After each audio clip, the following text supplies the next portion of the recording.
आपण काम करा। आजूबाजूलाही तुमचे ओळखीचे पाळखीचे माणसं असतील, त्याही भागामध्ये जिथं उमेदवार असतील त्या ठिकाणी करा। तिथं विरोधक वेगवेगळ्या पद्धतीनं वेगळं सांगण्याचा प्रयत्न करतील, तो त्यांचा अधिकार आहे। शेवटी काय ऐकायचं काय नाही ऐकायचं हा तुमचा अधिकार आहे।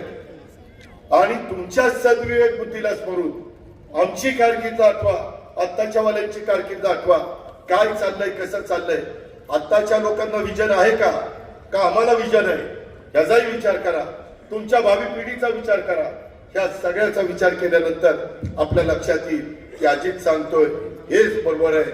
आणि तेच आपण ध्यानामध्ये ठेवून उद्याच्या 15 तारखेला संक्रांत, 14 तारखेला आहे भोगीला प्रचार संपतोय, 13 तारखेला, 14ला संक्रांत, तिळगुळ घ्या, गोडगोड बोला।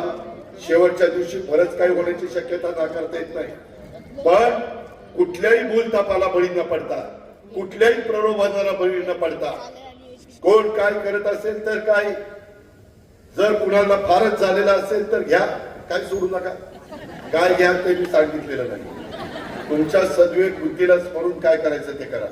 पण बटन मात्र माझ्या या 2 बहिणींचं आणि माझ्या या 2 भावांचं त्या ठिकाणी दाबा, एवढीच आग्रहाची, नम्रतेची, कळकळीची विनंती करतो आणि आपल्या सगळ्यांची रजा घेतो। एवढ्या मोठ्या संख्येने उपस्थित राहिला त्याबद्दल मी आपल्याला मनापासून आभार मानतो। धन्यवाद।